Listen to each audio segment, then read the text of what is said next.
এই যে এরকম একটা চেয়ারে বসিয়ে দেয়। এখন ডক্টর ইউনূস যে চেয়ার পেয়েছে আয়না ঘরে, যে ওটা তো শক দেওয়া চেয়ার কারেন্টের। আর আমি যে চেয়ারে নিজে দেখেছি ওই চেয়ার শক না, ওটা ঘোড়া চেয়ার। হাত আর পাও ক্লিপ আটকিয়ে দেয়, এই গলার সাথে আস্তে করে একটা ফিতা লাগিয়ে দেয়, আপনি নড়তে পারবেন না। হঠাৎ করে এমন একটা মেশিন নিয়ে আসে, এই যে নখ তোলা মেশিন, ওদের এমন কায়দা করা, হাতের সাথে পায়ের সাথে সেট করা। আমার নিজে দেখিয়েছে যে এটা দিয়ে আমরা নখ তুলি, শুধু একটা টিপ মারে একবারে আপনার হাতে পায়ের যত নখ আছে সব খুলে চলে আসবে। শুধু খুলে চলে আসলে তো হয়, আবার লবণ ছিটিয়ে দেয়। 10টা দিন ওরা এমন কোন টর্চার নেই আমার মাথা থেকে পা পর্যন্ত করে নাই। 11 ঘন্টা আমার টাঙিয়ে রেখেছিল মাথায় দড়ি বেঁধে। কি করেছিলাম আমি? কোরআনের কথাগুলো মানুষকে সহজ সরল ভাষায় বলতাম, এইটাই আমার অপরাধ। আমি আমার আগে যিনি ছাত্র দলের এক ভাই, বাড়ি চট্টগ্রামে, ওনার এই চেয়ারে বসিয়ে আমার সামনে দিয়ে নিয়ে গেল, বলছে আমরা একবার শুধু সুইচ টিপ দেবো, 1 মিনিটে 120 বার ঘুরবে, আপনার গলা আটকানো, হাত পা আটকানো, নড়িতেও পারবেন না। 1 মিনিটে যদি একটা চেয়ার 120 বার ঘোরে, 1 মিনিট পরে মনে হবে আমি 3-4টে দুনিয়া দেখতে পাচ্ছি। এই কষ্টগুলো এই মানুষগুলো সহ্য করেছে। এমনি এখানে বসে আছে 15.5 বছর আমাদের জীবনটা জাহান্নাম বানিয়ে দিয়েছে। একজন বিচারপতি বিদায় নেওয়ার আগে কথা বলেনি যে দেশটা আপনারা জাহান্নাম বানিয়ে ফেলেছেন, না কথা বলেন না কেন? ওটা কি বিচারপতি আমাদের দেওয়া? ওদের নিজেদের বিচারপতি এই কথা যদি বলতে পারে, বিচার ব্যবস্থা কোথায় ছিল? যা মনে লেগেছে ওই একটা মহিলা তাই করেছে।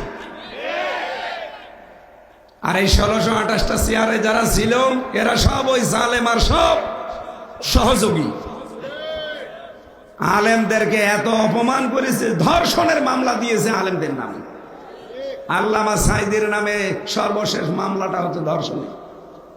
যে মহিলাকে সাজিয়ে নিয়ে এসেছে, অ্যাডভোকেট তাজুল ইসলাম জিজ্ঞাসা করছে, এই মেয়ে, মাওলানা সাইদি আপনাকে ধর্ষণ করেছে?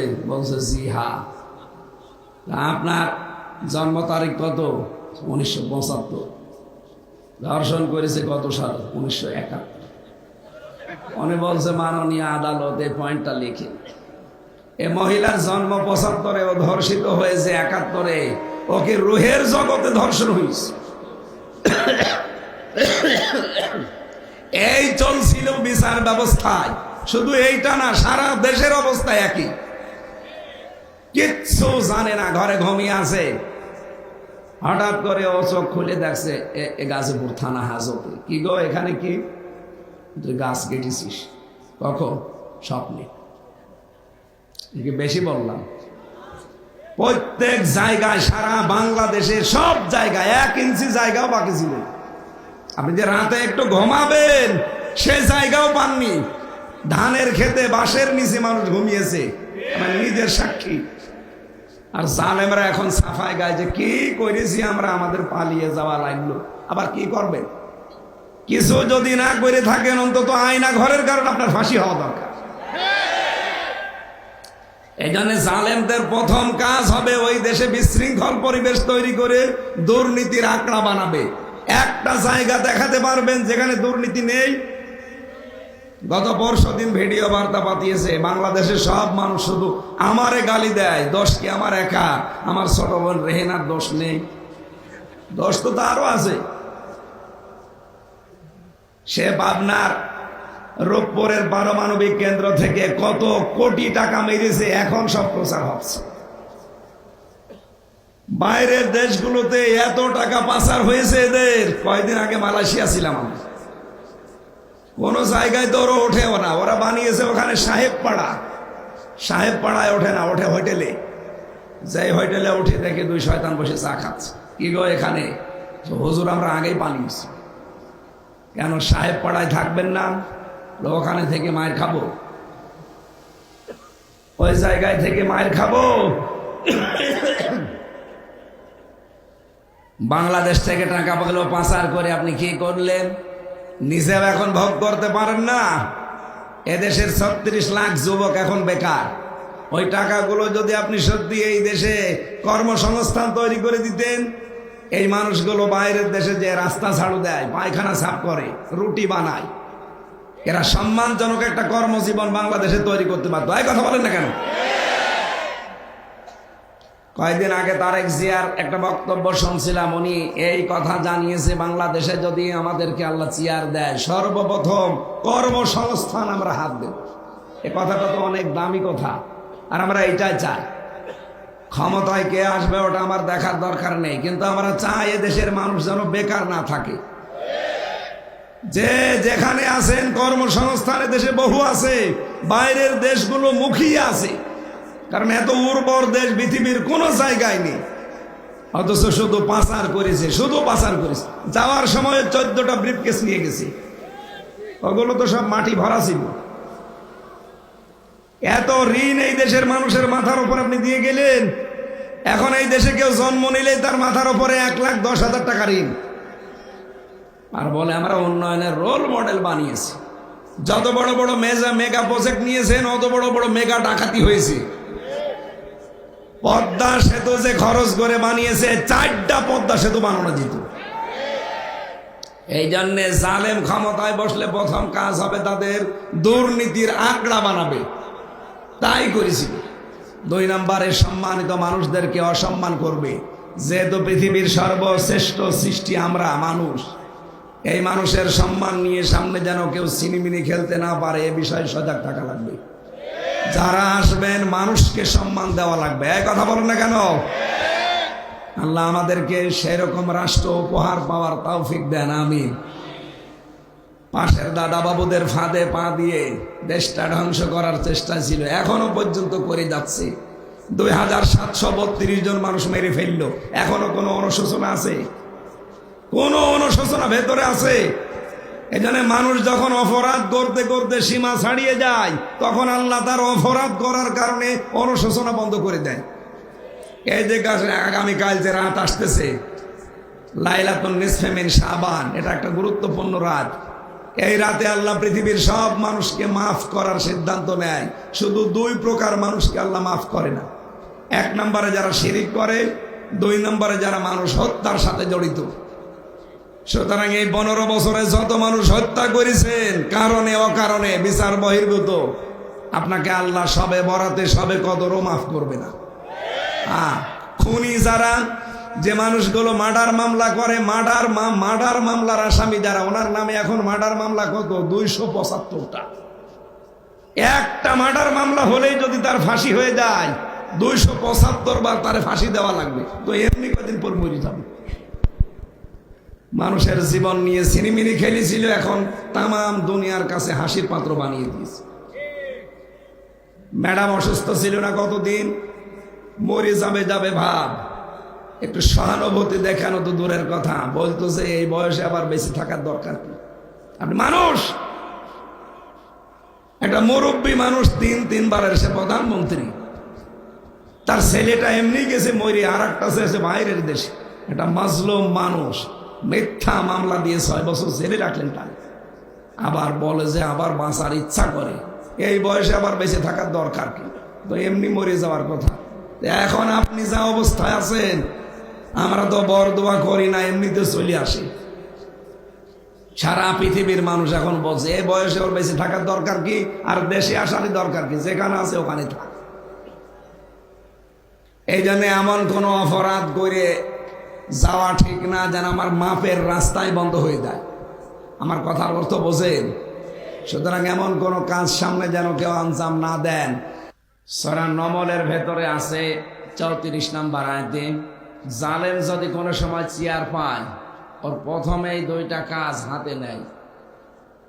ইন্নাল মুলুকা ইযা দাখালু ক্বরিয়াতান আফসাদুহা ওয়া জাআলু ইজ্জাতা আহলিহা আদিল্লাহ।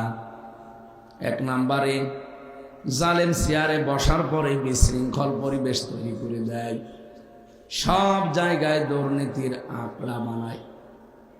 এটা তো দেশে ছিল না। আপনি এমন কোন জায়গার নাম বলেন তো যেখানে দুর্নীতি ছিল না? মসজিদের ইমাম পর্যন্ত ঘুষ দিয়ে নিয়েছে। এই যে মডেল মসজিদগুলো বানিয়েছে সৌদি সরকার, আর নাম দিয়েছে অনেকে তার নিজের আর বাবার। কেন এটা করা লাগবে? কেন? যে দিয়েছে আপনি তার নাম বলতে পারেননি? সবচাইতে বড় বিষয়, দেশে নাম পরিবর্তনের অনেকে হিড়িক তৈরি করেছিল। যেখানে সেখানে দেখতাম নাম পাল্টিয়ে অন্য নাম বসিয়ে দিত। জনগণ পুরাটা উঠিয়ে দিয়েছে। এই যে 12,000 কোটি টাকার উপরে খরচ করে শহীদ জিয়া তার নামে বিমানবন্দরটা ছিল, আপনি পাল্টিয়ে দিতে গেলেন কোন কারণে? এত হিংসা এই মহিলার মনের ভেতরে। নিজের হিংসাকে বহির্প্রকাশ করার জন্য এই কাজগুলো হাতে নিয়েছিল। এক কাপড়ে ম্যাডামকে বের করে দিয়েছে বাড়ি থেকে। আল্লাহ পুরা উল্টিয়ে দিয়েছে। এই পৃথিবীতে যার দ্বারা যে কষ্ট মানুষ পাবে, ওই মানুষের দীর্ঘশ্বাস আরো সে পৌঁছিয়ে যায়। ম্যাডামের কান্না ওই দিন সারা দুনিয়া দেখে কি দিছে। 40 বছর একাধারে যে ঘরে বাস করলেন, এক কাপড়ে তাকে বের করে দিলেন। এত হিংসা। আবার নিজে মুখ ফুটে পরবর্তীতে জানিয়েছে যে ওখানে ওরে থাকতে দেব না, এটা আমি আগেই সিদ্ধান্ত নিয়েছিলাম। ওয়ালা ইয়াজরিমান্নাকুম শানাআনু কওমিন, হিংসার বশবর্তী হয়ে কোনো ব্যক্তি, কোন দল, কোন গোষ্ঠীকে একেবারে সমূলে ধ্বংস করে দিও না, তাহলে আল্লাহ তোমাকে নিজে দেখবে। এইটাই আল্লাহ করেছে। ওরা বাংলাদেশের সাতক্ষীরা, চাঁপাইনবাবগঞ্জ, বহু মুসলমানের বাড়ি ঘর পুরাটা বুলডোজার দিয়ে একেবারে শেষ করে দিয়েছে। আমার নিজের চোখে দেখায় জেলাগুলোতে। এই জন্য আল্লাহ কয়েকদিন আগে আযাবুল বুলডোজার নাযিল করেছে। আযাবের নাম কি? 32 নাম্বার একেবারে বুলডোজার বানিয়ে দিয়েছে। আর এটা এমনি বানায়নি। 1961 সালে যে আপনি জায়গাটার এখনো পর্যন্ত কাগজপত্র দেখেন, এখন ফাঁস হচ্ছে এগুলো। এই জমিটা খাস জমি। বঙ্গবন্ধু নাম নিয়ে বাংলার বন্ধু উনি। কেমন বন্ধু যে খাস জমিতে আপনি বাড়ি বানালেন? এই জন্য আমি একটা জিনিস দেখি, এই দেশে ওনাকে মানুষ মেরে ফেলেছে, জিয়াউর রহমানকেও মানুষ মেরে ফেলেছে, 2 জনকেই মানুষ মেরে ফেলেছে। তো 2 জনেই তো শহীদ হওয়ার কথা। কি কথা বলেন না কেন? আপনি দেখেন, আমি সেই ছোটবেলা থেকে, আমার তো 1992 সালে জন্ম, এই জন্মের পর থেকে আমি দেখছি জিয়ার নাম শুনলে মানুষ বলে শহীদ জিয়া।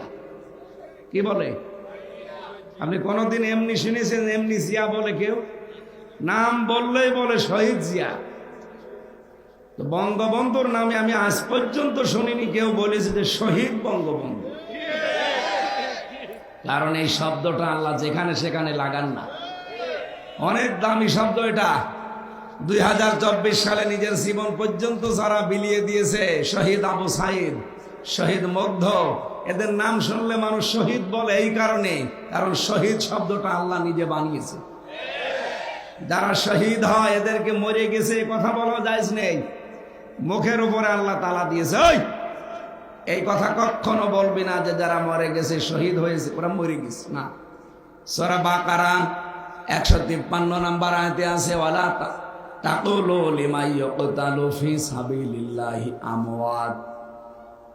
কখনো এই কথা মুখ দিয়ে বলবা না যারা শহীদ হয়েছে ওরা এমনি মরে গেছে, বালা হায়াউন, বরং তারা জীবিত, ওয়ালাকিন লা তাশউরুন, কিন্তু টের পাও না। মানুষ যেহেতু মুখের পরে ধারণা করতে পারে অন্তরে, এই জন্য আল্লাহ অন্তরের দিয়েছেন, ওয়ালা তাহসাবান্নাল্লাযীনা কুতিলু ফি সাবিলিল্লাহি আমওয়াতা বাল আহইয়াউন ইনদা রাব্বিহিম ইরযাকুন। সূরা আলে ইমরানের 169 নম্বর আয়াতে আছে, পৃথিবীর মানুষেরা এ ধারণাও করবা না যারা শহীদ হয়েছে ওরা মরে গেছে, ওরা কিন্তু জীবিত, ওরা আমি আল্লাহর কাছে দিয়েছি পাই। বলেন সুবহানাল্লাহ। গাজীপুরবাসী মানুষ কি ঘুমিয়ে থাকলে খাওয়া লাগে? বলেন বলেন। তার মানে শহীদরা ঘুমায়ও না, ওরা এই জীবন থেকে আর এক জীবনে ট্রান্সফার হয়ে চলে যায়। যেহেতু জেগে থাকলে খাওয়া লাগে, এই জন্য আল্লাহ নিজেদের কুদরতের খাবার তাদেরকে খাওয়ায়। আপনি শহীদ নাম শুনলে দেখবেন জিয়ার নাম আসলে মানুষ শহীদ জিয়া বলে, আর বাকি আর যাদের নাম বললাম কেউ শহীদ বলে না। এই কারণে বলে না, কারণ এটা কবুল হওয়া লাগবে। এক কথা বলছেন না? 2016 সালে আমি যখন আরাফাতের ময়দানে পাশে মসজিদে নামিরা, কাবার ইমাম ওই সময় হজের খুতবা দিচ্ছিল। তিনি খুতবা দিয়ে আরবিতে বলছে শহীদ জিয়াউর রহমান, এই নামটা উচ্চারণ করেই তিনি একটা দোয়া পড়লেন। আল্লাহ লক্ষ লক্ষ মানুষকে যিনি মাথার উপরে নিম গাছ লাগিয়ে ছায়া দিয়েছে, এটা শাজারত জিয়া বলা হয়। আল্লাহ তুমি তাকে তোমার রহমতের ছায়া দিয়ে আটক করে দাও। আপনি চিন্তা করেন, লক্ষ লক্ষ হাসি সেখানে,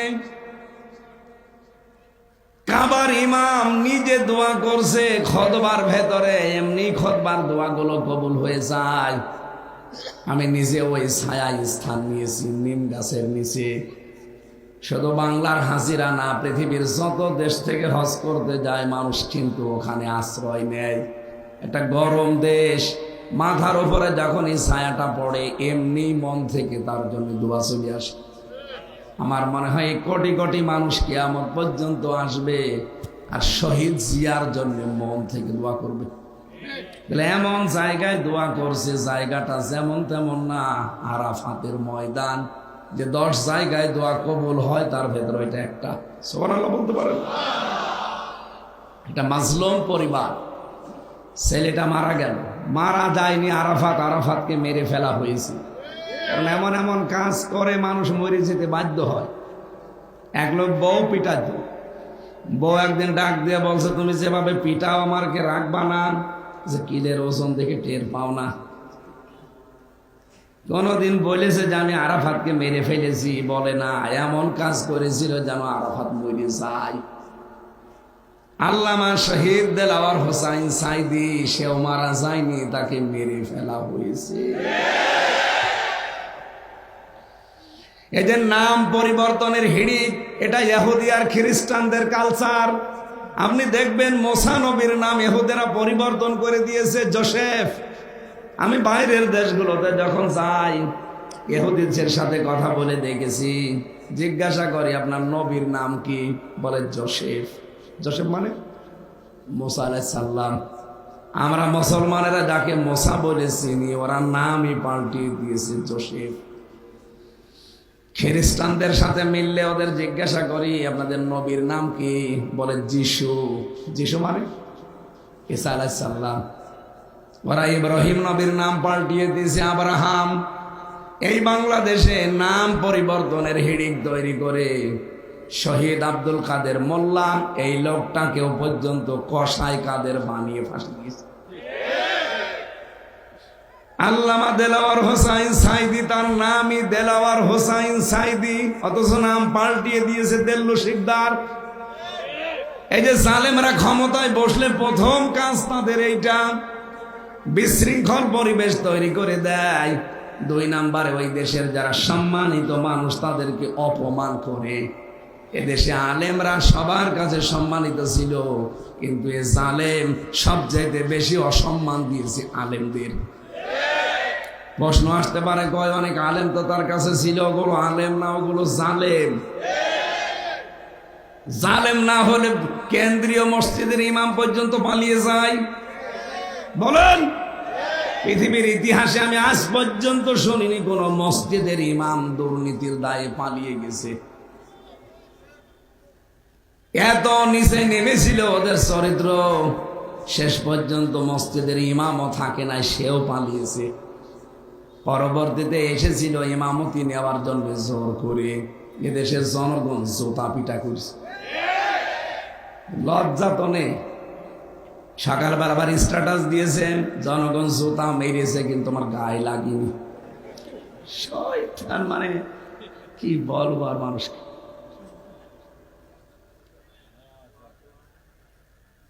আমি তো একটু বাস্তবতার দিকে তাকিয়ে দেখছি, এদের ইমাম থেকে শুরু করে যত মানুষ ওদের দায়িত্বে ছিল, বিশেষ করে 1628 জন। কয়জন? একটা দেশ চালাতে লাগে 1628 জন মানুষ বাংলাদেশে এখন চলছে। এই চেয়ার গুলোতে যারাই ছিল এখনো অনেকে পাল্টায়নি, এখনো অনেকে আছে। যেহেতু সংস্কার আরম্ভ হয়েছে, আমরা চাই এই চেয়ার গুলো থেকে জালেমদেরকে নামিয়ে দেওয়া হোক। এরা থাকা অবস্থায় কিন্তু ষড়যন্ত্র থামবে না। এক কথা বলেন না কেন? আমি ওই রুমে ছিলাম যে রুমে নাসিরউদ্দিন পিন্টু ভাই ছিল, ওনাকে মেরে ফেলা হয়েছে, উনি মারা যায়নি। ছাত্র দলের এক নেতাকে পেয়েছিলাম রিমান্ডে, পিটিয়ে তার জীবনটা শেষ করে দিয়েছে। এই যে এরকম একটা চেয়ারে বসিয়ে দেয়।